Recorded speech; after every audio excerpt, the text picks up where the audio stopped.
होने से पहले हमें पहुंचना ही होगा प्रिंसेस।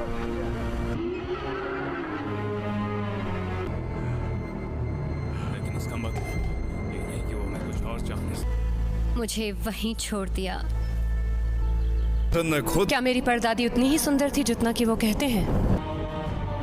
नमस्कार फ्रेंड, तो आज हम बात करेंगे हाउस ऑफ ड्रैगन के सीजन 1 के एपिसोड 4 की। दोस्तों, इस एपिसोड की कहानी राजकुमारी रैनेरा से शुरू होती है, जहां एक प्रतियोगिता होती है रानी की शादी के संबंध के लिए, लेकिन राजकुमारी सबको रिजेक्ट कर देती है और वहां से चली जाती है जहाज पर। फिर राजकुमारी राजा के पास जाती है सभी साथियों के साथ, और वहां राजा का भाई डेमोन भी आता है सिर पर ताज पहने हुए, क्योंकि पहले जो जंग हुई होती है उसमें वो जीत गया था। वहाँ के लोगों ने उसे राजा मान लिया था, लेकिन लॉर्ड जेरेस के सामने वो खुद को राजा नहीं मानता है। वो अपने सिर का ताज राजा को दे देता है। फिर राजा अपने भाई की जीत की खुशी में एक छोटी सी पार्टी रखता है। पार्टी के बाद सभी लोगों के चले जाने के बाद राजकुमारी अपने चाचा डेमोन से मिलती है, जहां वो बताती है कि पिताजी मेरी राजनीतिक तरीके से शादी करना चाहते हैं। फिर राजा की एक सभा होती है, जहाँ वो गद्दी व लॉर्ड कोरेस के बारे में बातें करते हैं। राजा के बाद राजकुमारी अपने कमरे में चली जाती है, लेकिन वहाँ उसे एक नक्शा मिलता है अपने कमरे का, जिसमें एक गुप्त रास्ता होता है जो बाहर जाता है, और राजकुमारी उसे फॉलो करते हुए जाती है और अपने चाचा डेमोन से मिलती है और उसके साथ बाहर चली जाती है, जहां राजकुमारी देखती है कि कोई एक कार्यक्रम चल रहा होता है जो कि राजा की फैमिली से जुड़ा होता है। और फिर राजकुमारी वहां से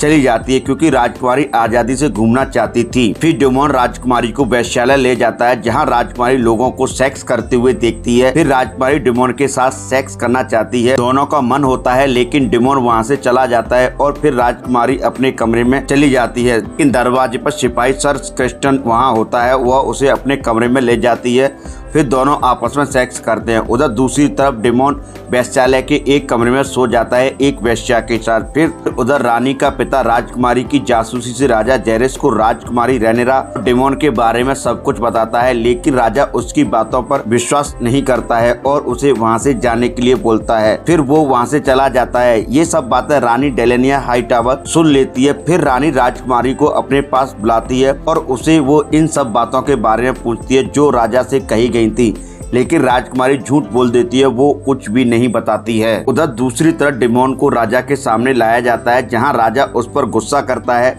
और राजा डेमोन को अपनी बीवी के पास जाने के लिए बोल देता है। और फिर राजा राजकुमारी से मिलता है। हाँ, राजा राजकुमारी को कुछ अपने पूर्वजों के बारे में बताता है। फिर राजकुमारी से वो सनायरो वेलेरियन से शादी करने के लिए बोलता है, बिना किसी विरोध के। फिर राजकुमारी मान जाती है शादी के लिए, लेकिन वो बोलती है कि तुम्हारे जो भी सलाहकार हैं स्वार्थी हैं, आप राजा होने का कर्तव्य निभाना सीख लीजिए। फिर राजा अपने सलाहकार को बुलाता है और उसे वो अपने बारे में बताता है और उसे वफादार सलाहकार होने का हक ले लेता है और वहां से उसे चले जाने के लिए बोलता है। दूसरी तरफ राजकुमारी के लिए वैद्य एक कप चाय बना के लेके आता है, जो कि एक खास तरह की चाय होती है जो कि राजकुमारी को किसी भी आने वाली अनहोनी से बचाएगी। तो दोस्तों, इतना ही होता है इस एपिसोड में। अगर आपको वीडियो पसंद आई है तो प्लीज वीडियो को लाइक करिएगा, शेयर करिएगा एंड चैनल को सब्सक्राइब जरूर करिएगा।